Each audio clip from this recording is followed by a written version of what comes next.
Hey guys, this is Tanner with Staying Tall Barbering, and today we are going to be doing a textured crop with a high bald fade. Let's get straight into it. With any haircut that builds weight on the parietal ridge, I like to cut the top first. Before we start cutting, we need to saturate the hair entirely. Our first cut will be on the fringe. This will establish our length off the bat. This is the only cut in the entire haircut that length actually matters. Historically, crops are taken a little shorter in the fringe, but for my buddy Drew, this is out of the question. Drew has 2 cowlicks in his hairline, and if I were to go any shorter, hair would just stick up. For our second section, we will be making a mohawk part. When we pick up the mohawk part, we will be connecting it to our previous cut in the fringe. Making sure to maintain our shape, we want to cut all the way back in a flat line, creating a square or more masculine shape. Never rounding off our fingers at any point in this haircut. Now taking a section just beside our previous section, no more than a width of a comb, we will pick it up and do the same exact thing. Crops originated in Europe and generally were combined with a compact fade. In order to accomplish that outcome, it is useful to maintain some weight in the parietal ridge. This can be hard to do as an American barber because we aren't used to fading compact. Most American styles with American fades are extremely stretched out. Call me a nerd, but I honestly like to cut certain styles how I thought they were done where they originated. It's an exercise I like to put myself in that helps me step out of the box. I also love how much European influence has affected us as American barbers over the last 5 years.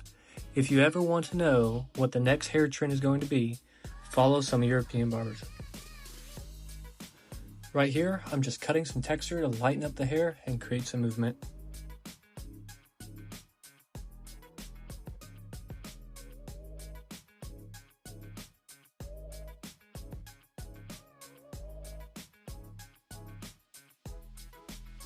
Once the top is dry, we can move on to the fade. I'm going to start by closing up my lever with no guard and make my first guideline. I don't care what anyone says, if your guidelines aren't clean, your fade won't be either.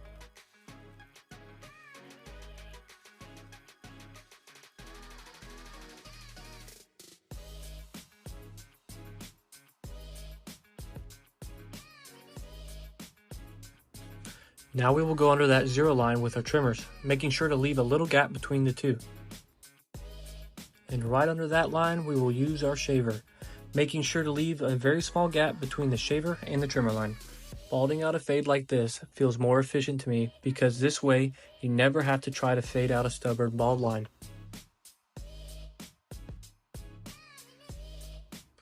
Now opening our lever all the way, we will make our next guideline about a ½ inch up.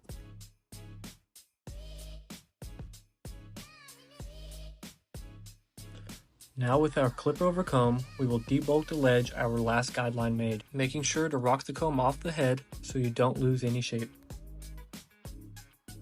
Now we will go back to our no guard open guideline and open our lever 1 click to flick out our zero line. After this, we will play with our lever to fade out this section as needed, opening our lever as we move up and closing our lever as we move down. Now with the 1 guard closed, we will make a section about a ½ inch up. The reason why we make this section thinner for this cut is because we want a more compact fade.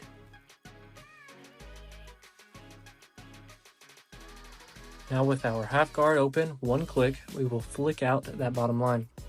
Once that bottom line is gone, it might be necessary to play with the lever just like we did with the last section.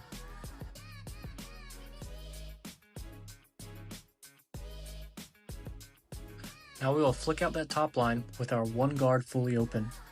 Then we will flick out that same line with the 1½ guard closed. Making sure to flick out dramatically with that 1½ guard closed to set us up for our scissor over comb.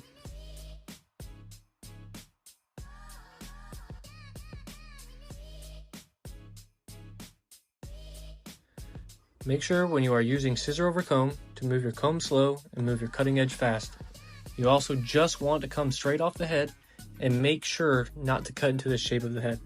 If you can get good at scissor over comb and get a feel and rhythm for yourself, you will set yourself apart. Scissor over comb is a key that makes everything come together. It is the single-handedly most powerful technique out there. You should make it a priority in your career to master it.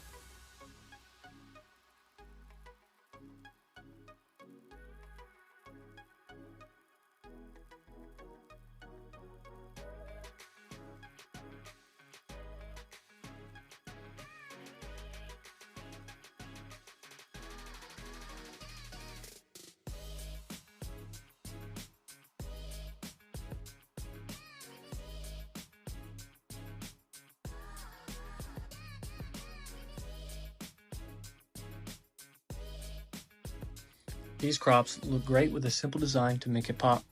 Designs have never really been my strong point, but I've recently been making that a priority to change that.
Now to fade the other side of the head.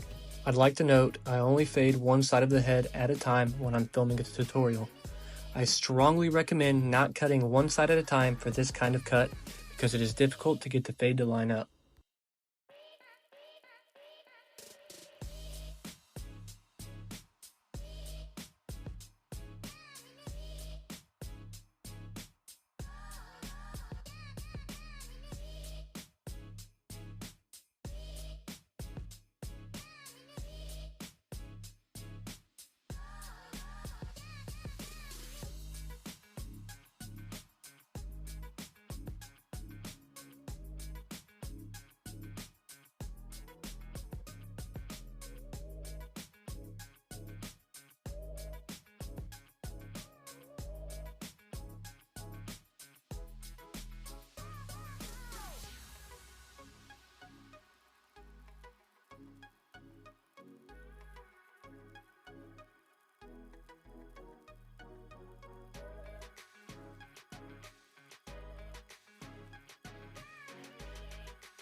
To finish the haircut, we razor the edges and design and throw in some clay pomade by Statement.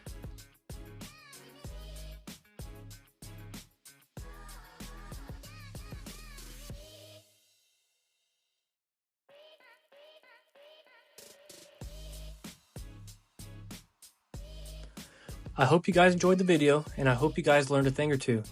If you did, please comment, like, and subscribe. If you have a style in mind you'd like to see me do for a tutorial, please comment it down below. Peace!